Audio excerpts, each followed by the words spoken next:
This is Talk of the Town, a weekly program featuring community events happening in and around Northeast Michigan. With your host, Bradley Summers. And get the latest from Alpena Community College with ACC President Dr. Don McMaster. And now, today's Talk of the Town.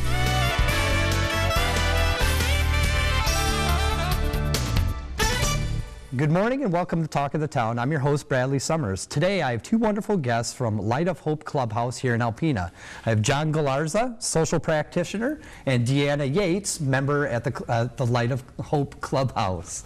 We were saying that like, it's like almost like a tongue twister. Yeah, for sure. It gets easier with a couple of years of practice. That's absolutely. Okay. So, some of the things I'd really like to talk about today on this segment are some of the wonderful services that you have in the community. Some of the members and things that are going on, and especially with the services.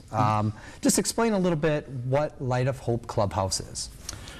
Well, technically, Light of Hope Clubhouse is a community resource for people with a history of mental illness. It is based on the standards as described by Clubhouse International, which is our international parent organization. But it is a place for members, designed by members, run by members, that are anybody that has a history of mental illness that needs a place to call home. So, excellent. Yeah. So, and how long has Light of Hope Clubhouse been in Alpena? Oh, gosh. What was it, 26 years? 25, 26 years, yeah. 26. A lot longer than I've been in Alpena, so yeah. And I hear a lot about the wonderful things that you're doing at other events, special events in the community. Deanna, as a member, it's not just being the member of the Light of Hope Clubhouse. It's actually, you partake in so many of the daily functions and the operations and things that are going on day to day, correct? Yes. And how long have you been involved? Since 2006. So you've been there for quite a while. Yes. Yes. And I'm sure in that time you've made a lot of wonderful connections in the community that have helped proliferate your message out in Alpena, correct? Oh, yes. We've done the Relay for Life, and I helped that. I didn't walk it, but I helped serve and take pictures and decorate things that people wanted for their loved ones. And we go out in the community quite often and try to help and deliver our message that just because we have mental illness, we're not hopeless. Yeah, exactly. And and that's such an important thing for people to understand and to know that that this resource and this service is available to individuals in our community. For 26 years, that's an incredible history with any organization. And I know one of the things too that Deanna had just talked about was some of those connections like Relay for Life. Mm-hmm. Explain why those connections are so important. Well, for our membership, especially when you are entering the world of mental illness, there's a lot of stigma involved with it. So a lot of what we do is fight that stigma through a lot of our community programs. It gives us a chance not only to give back to a community that does provide a lot of resources for us, but it gives us an even better chance of eliminating the stigma by being involved in events and participating in things and putting ourselves out there as representatives of mental illness, because mental illness doesn't define anyone, and the more involved we are in our community, the more people can see that. Absolutely. So, yeah. And I've seen the wonderful work. I saw members too down at the Ice Fest, and and they're engaged, and why it's so important, and it kind of goes with even the work that I'm blessed to be able to do in this community working with young people, but it's giving people, a place to be, and it's giving them that, that second home, that home away from home. Can you tell me Deanna, why the Light of Hope Clubhouse is so important to you?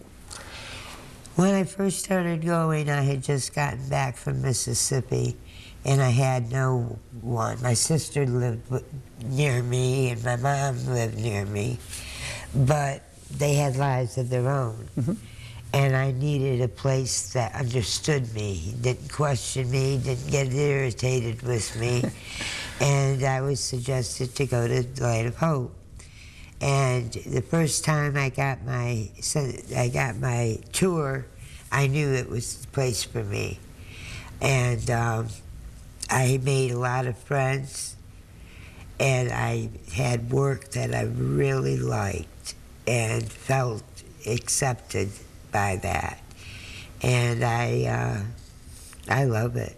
Yeah, it's amazing what a sense of competence and belonging can mean to an individual. Yes. You know, and it doesn't matter, you know, if you're looking for specific services. It's, you know, from 1 year old until, you know, the end of life, we're all looking for something to belong to and something to, Yes. you know, to help us through our, you know, our lives. And speaking of services, I mean, just it's important to remember that through Light of Hope Clubhouse, we not only focus on that sense of community and that sense of belonging, but the work order day model is an opportunity for, like Deanna said, members to do meaningful work, anything from cooking, preparing meals, cleaning, doing business work, working with computers, the outreach in the community. All of these things, our day-to-day activities change with the needs of the membership, the needs of the community, and it's yesterday we were working with plants. I mean, it's yeah, whatever we need, right? Yeah. And you respond where the community needs it. And I think that is so important for all nonprofits to be able to have that opportunity to do those. We're almost to the end of our segment, but one thing I did want to talk about just really briefly was, and I know this isn't a very brief topic for you as an organization, but your accreditation process, and how important that is for the transparency of your programs and services and the quality, correct? Right. Well, yeah, we do have accreditation coming up next week. It is accreditation from Clubhouse International, which, like I said, bases our services on the 36 standards of Clubhouse. And they come in and they make sure that we're following those standards, which were designed by members and every year get audited by members. But it is a 3-year accreditation. They are very encouraging on things that we need to work on to fulfill those completely. We did also just complete our CARF accreditation, and that was more on the technical side. But this is a very big time for us, 3-year accreditation, so we're really excited and super prepared. How do you feel? I feel good about it. Yeah. We've studied the standards. We do that every day anyway. We study one standard a day. And I think we're ready. Well, I wish you good luck, and I'm sure you're going to do extraordinarily well. Thank you. But like, you know, thank you both for being on the show today. John, Deanna, thank you so much. Thank you for the work that you're both doing in the community, and finding very important resources to help everyday life. Yeah, find out more, nemiclubhouse.com, or .org, I'm sorry. But yeah. Excellent, and you have a wonderful social media page as well. Yes. So please visit that too. Absolutely. Stay tuned after the break for Alicia Hawley from the Boys and Girls Club Youth Volunteer Corps. Welcome back to Talk of the Town. Our next guest is Alicia Hawley from the Boys and Girls Club of Alpena Youth Volunteer Corps of Alpena program. It's a mouthful. It is, but it's exciting. But as we say at the Boys and Girls Club, the Volunteer Services Director. You are responsible for the volunteer program for youth 11 to 18 in our community, correct? Am I right by saying that? It's 11 to 18, and we are coming to an end with a school year. That's going to be towards the end of May, and then the summer programming is going to be starting in June. That's really exciting. What kind of activities during the school year do you perform with the kids, with the youth volunteers? Well, we try to stay away from the activities, more or less like the projects that we do in the community. So it's a lot of service learning with a lot of different community partnerships that we have with different organizations. And we have great partnerships with Turning Brook, working with senior citizens at their resident homes. We also go to the Huron Humane Society. The kids love working with the animals, whether it's just playing with them, cleaning the kennels, doing everything that they might possibly need. We have so many great partnerships in the organization, and it's just getting their feet wet with the volunteering and then opening up to future possibilities. And you've been the director for about a year. About a year, correct? I started, actually, I was in September, so not quite a Okay. year yet, but it was the beginning of last school year. Yeah, and in just that short amount of time, you've taken the program in a wonderful direction. Very progressive going forward, and it's always awesome to work with that volunteer program because it entails, or it evokes the passion of the person that's running it. And you have a wonderful passion for working with young people in our community and providing these service learning opportunities and job shadowing and of course mentorships. Talk a little bit about some of the services towards the end of the year, since this is kind of this will be your first end of the year program at the Alpena High School where your office is. Talk a little bit about the credit recovery process. So the credit recovery is an amazing opportunity for the youth to gain up to 2 high school credits. They're not as elective credits, and so it's not able to bypass any core credits, unfortunately. We do need the students to be able to learn academically, but it's a great opportunity to use towards early college, or maybe in college applications, or if they just would like volunteering for job applications, anything. And it's just a great experience, but it's up to 2 high school credits. Well, and you really touched on something really important, that kids that are aspiring to go off to college or trade school or any type of education post-secondary, it's really important to try to separate yourselves from the pack, and being able to show that you've been empowered to make decisions in the community and becoming more in tune with the wonderful things that are happening, and learning those leadership skills. That's, I'm guessing, a kind of a nice thing to have on a college application, right? Oh, I think so. It's not just for college applications, like you said, it could be for any future possibilities. So even if it's just a job that they're trying to, maybe a summer job during the summertime, or an after-school job, or whatever that they might need. It's great team building as well as skill building. So in your words, why is it, all the things that we've said about this, but why is it so important for young people to give back to their community? Well, especially in a small local community, I think it's awesome to be able to just do your part. And it's making a stronger new generation of the youth. So new generation that maybe is looking to help someone, or maybe just help their community, help the environment. We try to stay local, but it's also statewide when it comes to maybe picking up at the highways. We have a great partnership with MDOT, so we'll be doing that in the summertime. There's a lot of really exciting possibilities. Yeah, and there's stewardship opportunities with Rivershed projects. There's packing food at NEMSCA for the elderly and the needy and disadvantaged in our community. There's so many different things that I know that you help direct and give these opportunities and help with these opportunities to kids. And you also provide transportation. We do. We can transport up to 11 youth, and so that's really cool. So then we can. The furthest we've been is Mount Morenci County. We went to the fair last year, and that was really cool. They were able to paint the benches, and then they were able to be part of the food as well. Food program is awesome. Any type of culinary possibilities. So that's, I think, as farthest as we've traveled, but we stay local, and then we also kind of expand just a little bit. And a really cool opportunity as well is, I know the Boys and Girls Club is going to be moving to that beautiful new building here shortly. And one of the opportunities through a grant program was getting kids involved with some of the things going on at the new building. And one of those things that the youth volunteers will be helping with is a memorial garden in the playground area. Yes. Talk a little bit about that, just very briefly. So that's a great way to gain a lot of volunteer time and be part of something really cool. So it's also helping the younger members of the Boys and Girls Club, but the new garden is going to be really nice as an outdoor learning. We'll have a greenhouse for the new seeds, and so that's really cool. So it's not just the project taking place building it, but it's going to be the future projects as well, with an educational aspect. That sounds fun. Yes. And we talk, Alpena, a smaller community. We're a hub in the northeastern section, obviously, of our community.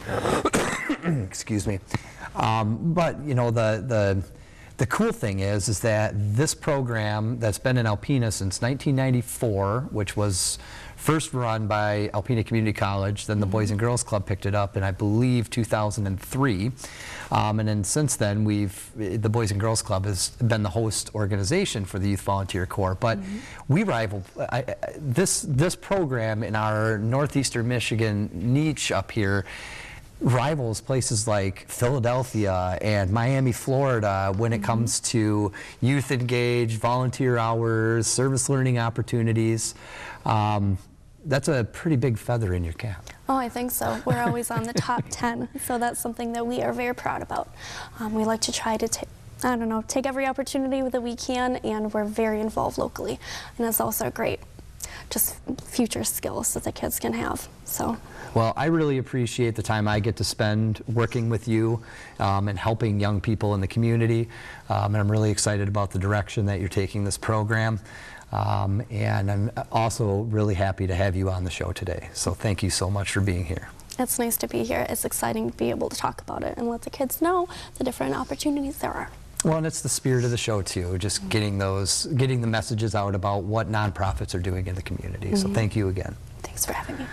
Thank you all for joining us today as we continue to endeavor the wonderful world of nonprofits in our local community. Please stay tuned for the ACC segment after the break. Greetings, everyone, and welcome to Talk of the Town. I'm Dr. Don McMaster, president of Alpena Community College, and I'm pleased to have as our guest this morning Alan Telgenhoff, our new athletic director at ACC. Welcome, Alan. Good morning, Don. Yeah, so tell the viewers a little bit about your background. It's very interesting, and we feel fortunate to have you. Well, thank you. I grew up down in the Flint area, graduated from Michigan State University and Thomas M. Cooley Law School. Practiced law for a number of years. Most recently, I was the elected prosecutor in Charlevoix County for 10 years, and went into private practice and came over here to help out at ACC. I'm also, what led me over here was coaching baseball. I started as a volunteer assistant coach over here, and then you were nice enough to ask me to join ACC on staff as athletic director. Yes.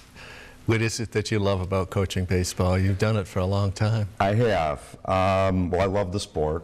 You know, I grew up playing baseball. I grew up playing all sports, but really baseball was always my favorite. And my dad was a coach. He was actually a basketball coach. And so that was a connection that I had with my father, was playing sports. And love working with the guys. And I've been, part of a team since I was a kid. And I think when you're an athlete and you're a competitor, it's something that it stays with you forever. You want to be a part of a team. So that's kind of how I look at it with baseball. Wonderful. So who would be your image of a coach that you admire? That's a great question. I think, well, a coach that I admire a lot, that at this time of year, March, today's last day of March, a guy that always comes to mind for me is Tom Izzo. He's not a baseball coach, sure. But I coach a little bit different than Tom. I'm not don't yell at umpires and kick dirt on them and things like that. But being a Spartan myself, I've always had a lot of respect for him. And the one thing that comes across is the love for his players. Yes. I mean, he's a guy that is just, you see him during the games yelling and screaming at people, but what you don't see is the hugs and the family atmosphere and all the guys coming back years and years later. And wherever I've coached, that's always what I tried to emulate. And that was always a big thrill for me, is when guys that had graduated years ago would come back, and once they were out of college would come back and want to practice with us or throw batting practice. And so I think when you can get that kind of environment going, you've got something really special. That is a great answer, and I appreciate that about Coach Izzo as well.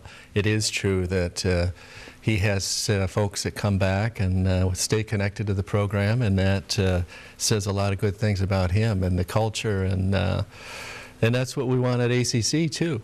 Yes. So I appreciate your insight in that direction. How's the season going so far?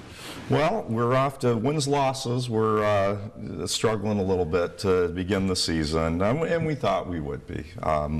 you know, to be honest, I think we played outside 10 times this year, and that's the games that we've played. Yeah. We haven't practiced outside. Actually, yesterday I was fortunate enough over at outside in the Aplex parking lot to hit some fly balls to some players out there. So we kind of grab, you know, opportunities where we can in northern Michigan. But we're 1-9 at this point, wins losses wise. Just opened in the conference against Muskegon Community College last weekend. But we're really enthusiastic about the group of guys that we have. It's the first years, you know, in 50 years for baseball at ACC. Yeah.